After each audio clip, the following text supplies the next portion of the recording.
I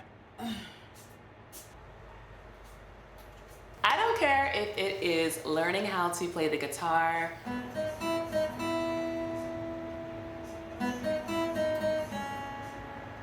whether it's trying a new exercise routine. Personally, I'm trying Pilates.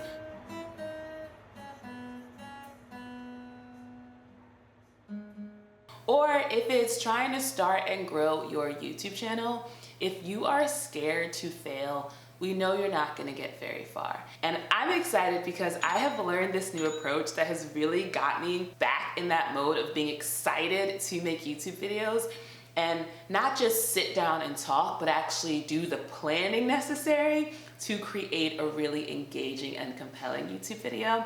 And I wanna share that approach with you. It's called the playground approach. Now, most people approach learning new things, whether it's hobbies or things like a new job or a new skill, and they take the school approach, right? This is the test approach where everything they're doing is a test. And it's not just a regular test, it's a pass-fail test. Either I pass or I fail at learning this new song, or I pass or I fail with this new video being successful, or I pass or I fail with landing that move in Pilates, right?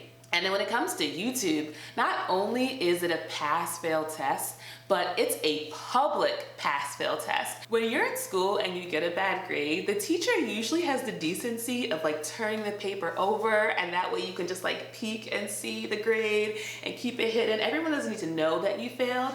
But when it's something like YouTube, everyone is seeing you trying, right? And everyone is seeing, oh, she uploaded that video and it only got 10 views, or she uploaded that video and no one subscribed to her channel. And so it feels like not only are you failing, but you're failing in public. And of course, the assumption is not just that they are judging you for failing, but they're pointing, they're laughing at you. Even when you have no evidence of this, it's the assumption, right? And with this mindset, of course, you're gonna be scared to try when there isn't a guarantee of success. Especially because this pass-fail approach, this test approach, it makes it a reflection of not how well the teacher taught you the material, maybe how you should have been adapted to a different learning style. Instead, it makes it a reflection of who you are as a person. So if the video doesn't do well, it's not saying something about the extra support that you need to succeed. It's saying, oh, you aren't smart enough to figure out the skills and figure out marketing in order to get a lot of views and grow your engagement.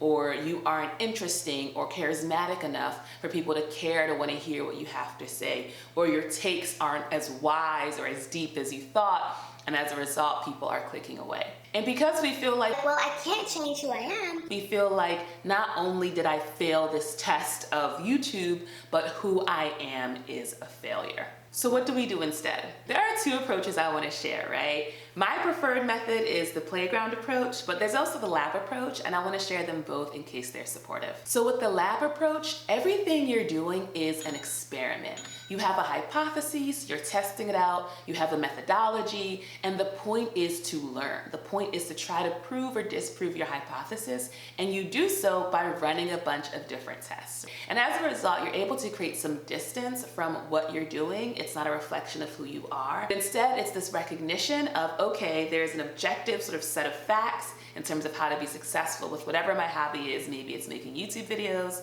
I simply need to get in the lab, try a bunch of different things, test them all out, and then eventually I'm gonna find what works for me. This is a really great approach if that's something that resonates with you, if you like that learning style model. Personally, when I think of being in a lab, I think of like sterility, I think of the white lab coat, I think of the protective goggles, and I think of it being kind of serious.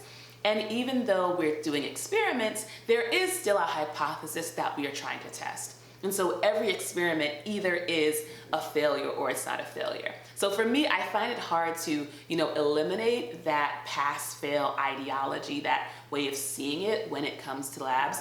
Especially because if you've gone to school, chances are you've been in a lab, you've had to do labs, and labs were, depending on who you are, sometimes the hardest part. So personally, the laboratory method doesn't work for me, but I want to share it in case it resonates with you. The method that works for me is the playground method. I don't know about you, but when I was on the playground, it wasn't about winning the playground. You don't win at swings. You don't win in the sandbox, right? Sure, you could join a team and play a particular game and one side could win or lose, but I tended to not engage in that way, right? I just played in a way that was about movement, that was about laughter, that was about fun, that was about community. And when I try new things, so for instance, if you're playing on the beach and you're building a sandcastle, there's no winning or losing because the only vision you have of the sandcastle is the one that's being created in front of you. And if you pack it with sand and you put it down and somehow, the castle falls, you're like, okay, I'll just get more sand, I'll get more water.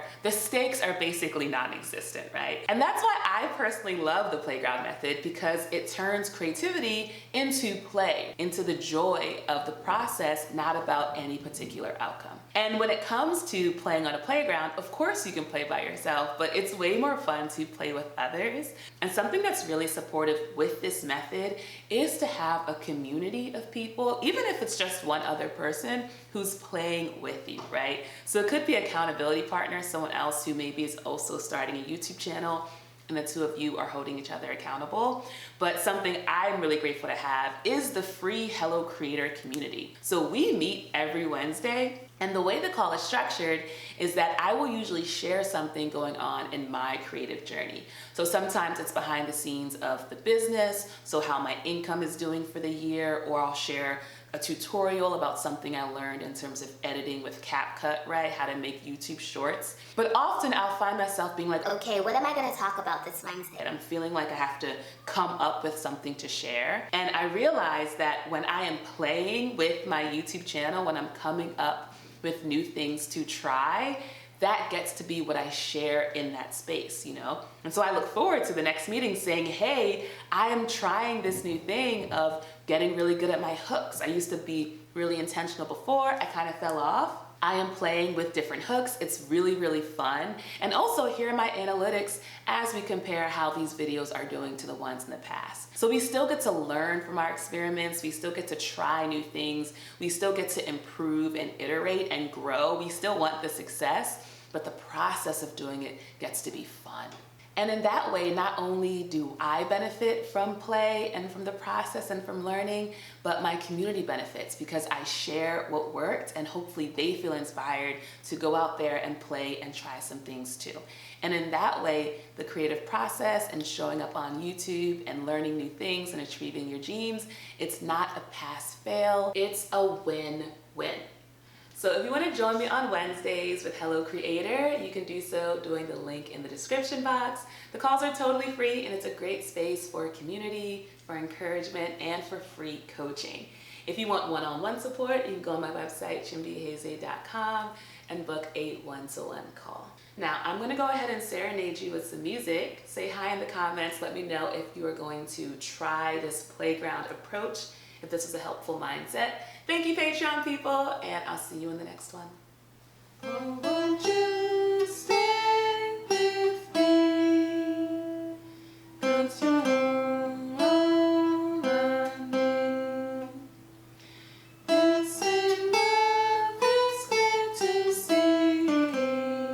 But don't stay with me.